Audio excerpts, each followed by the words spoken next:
Now doesn't really seem like it has that much value, does it? When you hit some scarecrow out. You know, this doesn't seem like it has a whole lot of value, does it? Like's been mentioned earlier, we're family. So we kind of go light on family. I'm not really just bearing down on him and trying to take his arm off family. We're not doing that.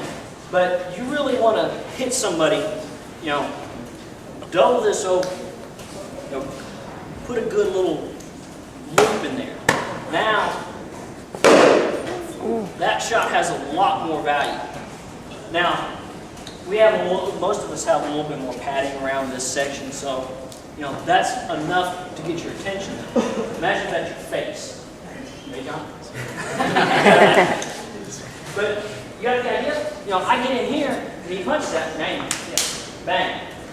That shot has a lot more value, doesn't it? Now, I'm not going to break his stunner with this and knock him out, but it's going to get his attention. He may think twice about, you know, throwing that other hand. So he punches once, bang! Now he's not thinking about punching me. He's like, oh my God, he hit me with a tap. All right, so what are our targets, or what can our targets be? Face. Face, groin, legs, the face again.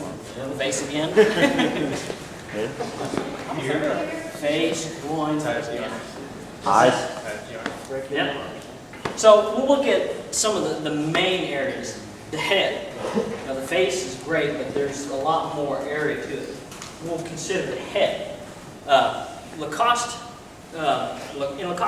we tend to go for the head when we're using the sarong. So any way that I can swim his head in there, bind him up, if I can pass his head through and choke him, you know, that's mainly Lacoste.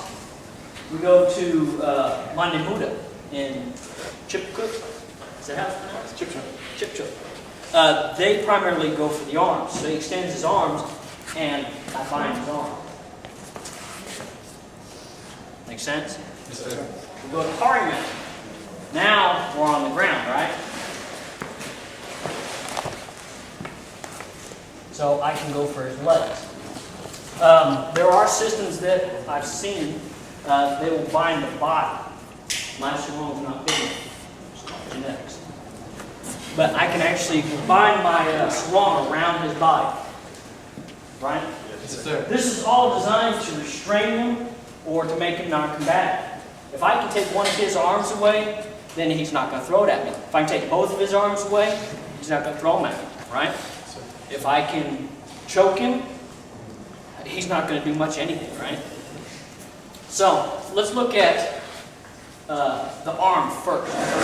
All right, so we'll do a couple that are a little more practical for our attire.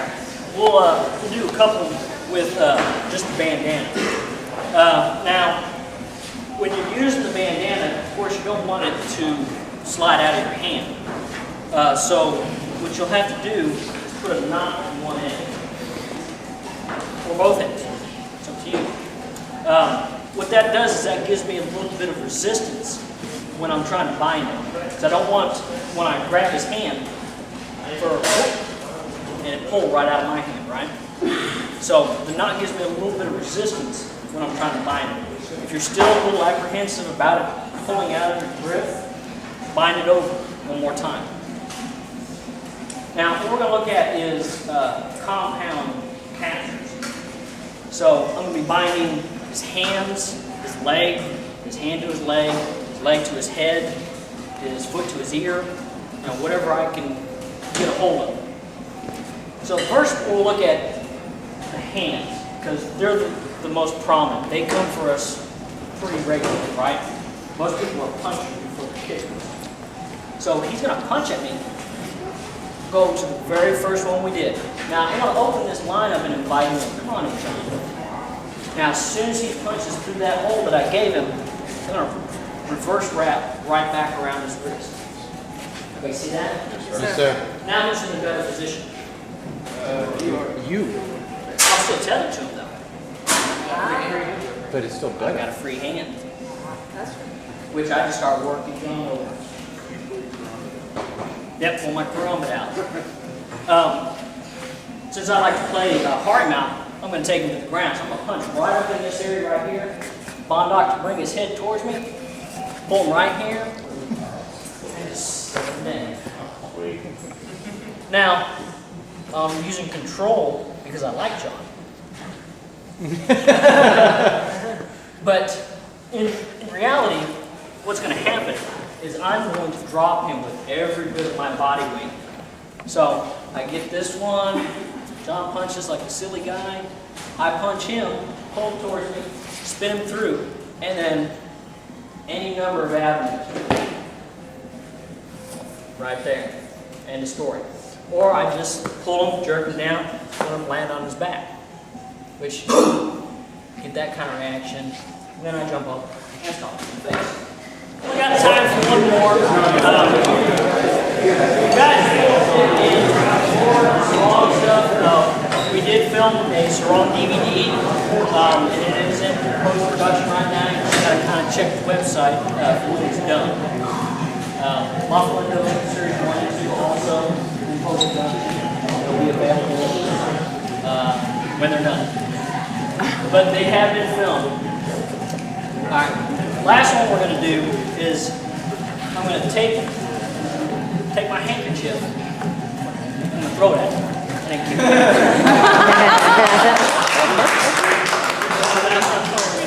That's Guro Chad's contribution to the Sarong. We asked Chuck to give us his best Sarong technique. That's what he came up with. It works. And it works. All right, last one we're going to do is I'm going to grab his hand. Now, we're going to bind him up really good now. I'm going to go underneath his leg. Now, this one we've named the lawnmower for some reason. I'm going to yank on this one, just like I'm starting a lawnmower. And that's going to drop him right there. Now, what I'm going to do is I'm going to underhook his knee, or underhook his ankle. Carry him over. Now, as I sit down here, see how my hand's freed up? Just come right back here and pull. Guys got it? Silence. So, round the wrist, feet him right down to here. Pull. Now, as he hits the ground, I'm hipping him over. Sit right down. Now this alone right here is very painful, right, John? Sir. We made John sound like Chewbacca. Just take it. I want to hear it.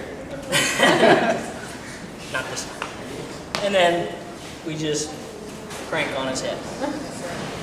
Got it? Yes, sir.